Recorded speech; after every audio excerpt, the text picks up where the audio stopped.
ஜெய் ஸ்ரீ மாத்ரே நமக. ஜெய் குருத்த ஜெய் குரு பரசுராம். நமஸ்காரம். நான் கரூர்ல இருந்து வல்சலா பணிக்கர், பிரசன்ன ஜோதிடர். இன்னைக்கு நம்ம வாக்கியப்படி சனி பயிற்சியுடைய பலன்கள் மிதுன ராசிக்கு எப்படி இருக்குன்னு பார்க்க போறோம். இந்த வாக்கியப்படி சனி பயிற்சி எப்போ அப்படின்னா 6/3/2026 வெள்ளிக்கிழமை 8:36க்கு கும்பராசி பூரட்டாதி நட்சத்திரம் 3ஆம் பாதத்திலிருந்து மீன ராசி பூரட்டாதி நட்சத்திரம் 4ஆம் பாதத்துக்கு பயிற்சி ஆகிறாரு. அதாவது கும்ப ராசியில இருந்து மீன ராசிக்கு பயிற்சி ஆகிறாரு. மிதுன ராசியை பொறுத்த வரைக்கும் அது உங்களுக்கு 9ஆம் இடத்துல இருந்து 10ஆம் இடத்துக்கு பயிற்சி ஆகிறாரு. சோ 10ஆம் இடம்ங்கிறது என்னன்னா தொழில் ஸ்தானம். சோ தொழில் எப்படி இருக்கும்? அவர் 10ஆம் இடத்துல இருந்து எங்க பாக்குறாரு? 12 விரயஸ்தானத்தை பாக்குறாரு. அதுக்கப்புறம் 4ஆம் இடத்தை பாக்குறாரு. 4ஆம் இடம் உங்க ராசிக்கு 4ஆம் இடத்தை பாக்குறாரு. அதே மாதிரி 7ஆம் இடத்தை பாக்குறாரு. 4ஆம் இடம்ங்கிறது என்ன? பதவி ஸ்தானம். அதே மாதிரி உற்பத்தி, ஏற்றுமதி, இறக்குமதி, வீடு கட்டுறது, வாங்குறது, விற்கிறது.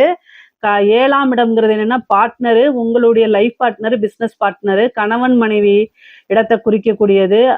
உங்களுக்கு ஆப்போசிட்ல இருக்கக்கூடிய நண்பர்களையும் குறிக்கக்கூடியது. இது எல்லாமே குறிக்கக்கூடியது. இந்த இடங்கள் எல்லாம் சனியுடைய பார்வைகள் இருக்கு. அதனால எப்படி நீங்க நடந்துக்கணும் அப்படின்னா, தொழிலை பொறுத்த வரைக்கும் உங்களுக்கு நன்மையா அப்படின்னா நன்மைதான். தொழில் மூலியமா நல்ல லாபங்கள் வரக்கூடிய டைம் தான் இது. ஒரு தொழில ஸ்டார்ட் பண்ணலாமா அப்படின்னா 10ல சனி வந்திருக்கும் போது நல்ல டைம் தான். ஆனா உங்களுடைய ஜாதகத்துல தொழில் ஸ்தானம் எப்படி இருக்கு, 10ஆம் அதிபதியுடைய நிலை எப்படி இருக்குன்னு பார்த்துட்டு இப்போ புதுசா தொழில் ஸ்டார்ட் பண்ணலாம். இல்ல எனக்கு தொழில் ஸ்தானம் நல்லா இருக்கு, தொழில் ஸ்தான அதிபதியும் நல்லா இருக்காரு, ஜாதகத்துல நல்லா இருக்கு, ஆனா கோச்சார ரீதியா இப்ப ஸ்டார்ட் பண்ணலாம்னா தாராளமா ஸ்டார்ட் பண்ணலாம். ஏன்னா 10ஆம் இடத்துல இருந்துட்டு 12ஆம் இடத்தை பாக்குறாரு உங்க ராசிக்கு. 12ஆம் இடம்ங்கிறது விரயம் மட்டும் கிடையாது, இன்வெஸ்ட்மெண்ட்டை குறிக்கக்கூடிய இடம். ஸோ அதனால இப்போ ஒரு இன்வெஸ்ட்மெண்ட் பண்ணி தொழிலை ஸ்டார்ட் பண்ணலாமா? தாராளமா ஸ்டார்ட் பண்ணலாம். தொழிலை பொறுத்த வரைக்கும் நல்ல வளர்ச்சி தான் இந்த காலகட்டங்கள்ல. நல்ல வளர்ச்சி, நீங்க எதிர்பார்த்த காசு பணம் எல்லாம் வரும், நிரந்தர வருமானமாக மாறும். அது மட்டும் இல்லாம ஏற்றுமதி இறக்குமதி சார்ந்த தொழில்களுக்கெல்லாம் ரொம்ப லாபத்தை கொடுத்துரும். தொழிலை பொறுத்த வரைக்கும் உங்களுக்கு நல்ல கிரீன் பிளாக் தான். உத்தியோகத்தை பொறுத்த வரைக்கும் எப்படி இருக்கும் அப்படின்னா, உத்தியோகத்துல இருக்கவங்களுக்கும் நல்ல ஒரு வளர்ச்சியைத்தான் கொடுக்கும். நல்ல பதவி ஸ்தானத்தை சனி பாக்குறாரு. அதனால பதவியை பொறுத்த வரைக்கும் நல்லா உங்களுக்கு திடீர்னு ஒரு பதவி உயர்வு கிடைக்கும். சேலரி இன்கிரிமெண்ட்டும் கிடைக்கிறதுக்கு வாய்ப்புகள் இருக்கு. அதே மாதிரி உங்களுக்கு 12ஆம் இடத்தை பாக்குறாரு. இன்கம்மை விட நிறைய எக்ஸ்பெண்டிச்சர் ஜாஸ்தியா இருக்கும். வருமானம் அப்படிங்கிறது குறைவா இருக்கும்.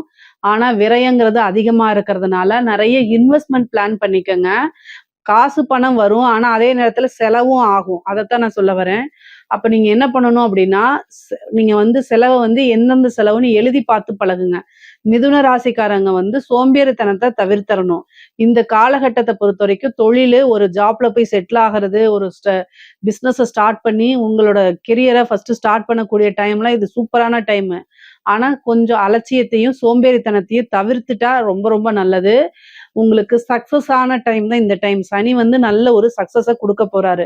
உங்களுடைய கெரியரை பொறுத்த வரைக்கும் நல்ல சக்சஸ் அப்படிங்கிறது ரொம்ப சூப்பரா இருக்கு. டெவலப் அப்படிங்கிறது உறுதி செய்யப்பட்டதா இருக்கு. ஆனா இந்த டைம்ல விளையாட்டுத்தனத்தையும் அலட்சியத்தையும் தவிர்த்துட்டு, மத்தவங்களை குறை சொல்றதையும் தவிர்த்துட்டு, என்ன செஞ்சு நம்ம முன்னேறலாம் அப்படிங்கிறத மட்டும் பார்க்கணும். முக்கியமா மிருகசீரிஷ நட்சத்திரமும் திருவாதிரை நட்சத்திரமும் கவனமாக இருக்கணும். எதுக்கு அப்படின்னா, உங்களுடைய ஃபோக்கஸ் எதுல இருக்கணும்னா, உங்களுடைய கெரியர் குரோத்ல மட்டும்தான் இருக்கணும். அதை எப்படி டெவலப் பண்ணி நம்ம முன்னேறி வரலாம், எப்படி செட்டில் ஆகலாம் அப்படிங்கிறதுல மட்டும் ஃபோக்கஸ் பண்ணுங்க. அப்ப கட்டாயம் நீங்க ஜெயிச்சிருவீங்க. அதை தாண்டிட்டு வேற பக்கம் போனீங்க அப்படின்னா, நிறைய அதாவது நிறைய நம்மளுடைய எண்ணங்கள் சிதறுகள் ஆகும். அப்ப அதை நீங்க நினைச்ச விஷயங்களை சாதிக்க முடியாம போயிரும். அதனால கவனமாக இருங்க. இந்த டைம்ல 4ஆம் இடத்தை பாக்குறதுனால வீடு கட்டுறது, வாகனம் வாங்குறது, இது மாதிரி. ஏன்னா 4ஆம் இடம்ங்கிறது வண்டி வாகனங்கள். அதனால புதுசா வண்டி வாகனங்கள் வாங்கக்கூடிய அமைப்புகள் இருக்கு. அதே நேரத்துல வண்டி வாகனங்கள்ல போகும்போது ரொம்ப ஜாக்கிரதையாவும் போகணும். சேம் டைம் வீடு கட்டுறது, நிறைய பேருக்கு வீடு கட்டி நின்றுக்கும். அவங்களுக்கெல்லாம் வீடு கட்டுறதுக்கு உண்டான அமைப்பு. ரொம்ப நாளா இந்த வீட்டை வித்துட்டு வேற இடத்த வாங்கணும் அப்படின்னு நினைக்கிறவங்களுக்கு இந்த டைம் சூப்பரான டைம். வீடு கட்டுறது, வீடு வாங்குறது, புதுசா ஒரு வீடு வாங்குறது, அதே மாதிரி பழைய வீட்டை வித்துட்டு புதுசா ஒரு இடத்த வாங்குறது, அங்க வீடு கட்டுறது, இந்த மாதிரி நிகழ்வுகளும் இந்த டைம்ல உங்களுக்கு நடக்கும். அதே மாதிரி 7ஆம் இடத்தை சனி பாக்குறாரு. 7ஆம் இடம்னா பிசினஸ் பார்ட்னர்ஸ், அதே நேரத்துல லைஃப் பார்ட்னர். பிசினஸ் பார்ட்னர்ஸை பொறுத்த வரைக்கும் உங்களுக்கு மனக்கசப்புகள் வந்து பிரியறதுக்கு உண்டானது. அவங்களுடைய என் ஷேர குடு நான் வெளில போறேன்னு நிப்பாங்க. அவங்கள எப்படியாவது கன்வின்ஸ் பண்ணி தக்க வச்சுக்கங்க. அவங்க உங்களுக்கு இம்பார்ட்டன்ட்டா இருக்கும் பட்சத்தில். இல்ல அப்படின்னா, ஐயோ! நான் நல்லா ஆல்ரெடி டெவலப் ஆயிருக்கேன். இந்த என்னோட பிசினஸ் பார்ட்னர்ஸ்னால தான் என் பிசினஸ் பாதிக்குது அப்படின்னு நீங்க நெனச்சீங்கன்னா, ஏன்னா பிசினஸ் பார்ட்னர்ஸ் கூட வந்து பாத்தீங்கன்னா, இந்த டைம்ல மனக்கசப்பு ஏற்படும். உங்களுக்குள்ள மிஸ் அண்டர்ஸ்டாண்டிங் ஏற்படும். அப்ப நீங்க பிரியறதுக்கு உண்டான வாய்ப்புகள் அதிகமாக இருக்கு. ஸோ உங்களுக்கு புடிக்கல, எனக்கு அவங்க தேவையில்லைங்கிற பட்சத்தில், அவங்கள கழட்டி விடுறதுக்கு இது சூப்பரான பெர்ஃபெக்ட்டான டைமு. இல்ல என்னோட முதலீடுக்கு என்னுடைய தொழிலுக்கு வந்து இந்த முதலீடு ரொம்ப முக்கியம். ஸோ நான் வந்து எனக்கு பிசினஸ் பார்ட்னர்ஸ் முக்கியம் அப்படின்னா, அவங்கள எப்படியாவது கன்வின்ஸ் பண்ணி தக்க வச்சுக்கிறது ரொம்ப ரொம்ப நல்லது. ஆனா பிரேக் வரதுக்கு உண்டான அமைப்புகள் அதிகமா இருக்கு. சாத்தியங்கள் அதிகமாக இருக்கு. உங்களுக்கு என்ன வழிபாடு பண்ணலாம் அப்படின்னா, கால பைரவர் வழிபாடு தான் நீங்க பண்ணணும். ஒரு சனிக்கிழமை ராகு காலத்தை எடுத்துக்கங்க. ஏன்னா, ராகு காலம் நான் ஏன் சொல்றேன் அப்படின்னா, அஷ்டமாதிபதியாவும் இருக்காரு. சனி உங்களுக்கு அஷ்டமாதிபதியாவும் இருக்கனால, சனிக்கிழமை ராகு காலங்கிறது 9 மணில இருந்து 10:30 மணி வரைக்கும் இருக்கு. அந்த டைம்ல கால பைரவருக்கு வழிபாடு பண்ணுங்க. கால பைரவருக்கு எப்படி வேணா நீங்க வழிபாடு பண்ணலாம். அல்லது தேய்பிறை அஷ்டமியில கால பைரவர் வழிபாடு பண்ணலாம். பிசினஸ் நல்லா குரோத் ஆகணும்னா, சொர்ண ஆகர்ஷ்ண பைரவர் வழிபாடு பண்ணுங்க. மத்தபடி எதிரிகள் தொந்தரவு வரக்கூடாது, கோர்ட்டு கேஸ் பிரச்சனைகளை ஜெயிக்கணும், பிசினஸ்ல பெரிய லெவல்ல வரணும் அப்படின்னா, கால பைரவர் வழிபாடு பண்ணுங்க. கால பைரவர் வழிபாடு எவ்வளவுக்கு எவ்வளவு நீங்க நல்லா பண்றீங்களோ, அந்த அளவுக்கு சனியுடைய தீமைகள் குறைஞ்சு உங்களுக்கு நன்மைகள் அதிகமாக ஏற்படும். அதே மாதிரி 7ஆம் இடம்ங்கிறது கலத்திர ஸ்தானம். அதாவது ஆணாக இருந்தால் மனைவி, பெண்ணாக இருந்தால் கணவனை குறிக்கக்கூடிய இடமா இருக்கனால, நீங்க பேசக்கூடியது, ஒரு செய்யக்கூடிய செயல் எல்லாமே வந்து அவங்களுக்கு பிடிக்காத பட்சத்தில் மனக்கசப்பை ஏற்படுத்தி பிளவுகளை ஏற்படும். உறவுகள்ல விரிசல்களை ஏற்படுத்தி விடும். சனியுடைய பிரதான வேலையே என்ன தெரியுங்களா? உறவுகள வந்து பிரிச்சு விடுறது, அவங்க மனக்கசப்பை ஏற்படுத்துறது. அப்போ உங்கள பத்தி என்ன செய்வாங்க? வெளியில போய் மத்தவங்க கிட்ட ஷேர் பண்ணுவாங்க. உங்ககிட்ட கிடைக்காத ஒரு விஷயத்த வெளியில தேட ஆரம்பிப்பாங்க. இந்த மாரி நிகழ்வுகள்லாம் இந்த சனி 7ஆம் இடத்த பார்க்கும்போது நடக்கும். அதுக்கெல்லாம் நீங்க இடம் குடுக்காம, கணவனா இருந்தாலும் சரி, மனைவியாக இருந்தாலும் சரி, ஒருவரை ஒருவர் அனுசரிச்சு ஆதரவுகள் தேவை. இந்த காலகட்டங்கள்ல ஒருத்தர் அதாவது புடிச்சிருக்கு, பிடிக்கலங்கிறத தாண்டி, இவங்க நம்மளுடைய பொறுப்புங்கிறத உணர்ந்து செயல்படணும். இவங்க நம்மளை நம்பி வந்திருக்காங்க. ஒரு ஆணா இருந்தாலும் சரி, பெண்ணா இருந்தாலும் சரி. ஒரு நீங்க மனைவியா இருக்கும் பட்சத்தில் கணவனுக்கு நம்மள தவிர வேற யாரும் இல்லைன்னு நீங்க நினைக்கணும். அதே கணவனாக இருந்தா மனைவிக்கு நம்மள தவிர வேற யாரும் இல்லைன்னு நீங்க நினைச்சு ரொம்ப அண்டர்ஸ்டாண்டிங்கா ஒருத்தருக்கு ஒருத்தர் வந்து ஆதரவோட நீங்க போனா மட்டும்தான் உங்களுடைய உறவுகள்ல மனக்கசப்போ, பிரிவுகளோ, வேறு நபர்களுடைய தலையீடுகளோ இருக்காது. இல்ல அப்படிங்கும் பட்சத்தில் அலட்சியமா இருக்கிறீங்க. அவங்களை நீங்க கண்டுக்கவே இல்ல. உங்களுடைய வேலைப்பளு இந்த மாரி நான் வந்து நெறைய பேர் வந்து சொல்றாங்க. நான் ஒர்க்குன்னு போயிர்றேன்.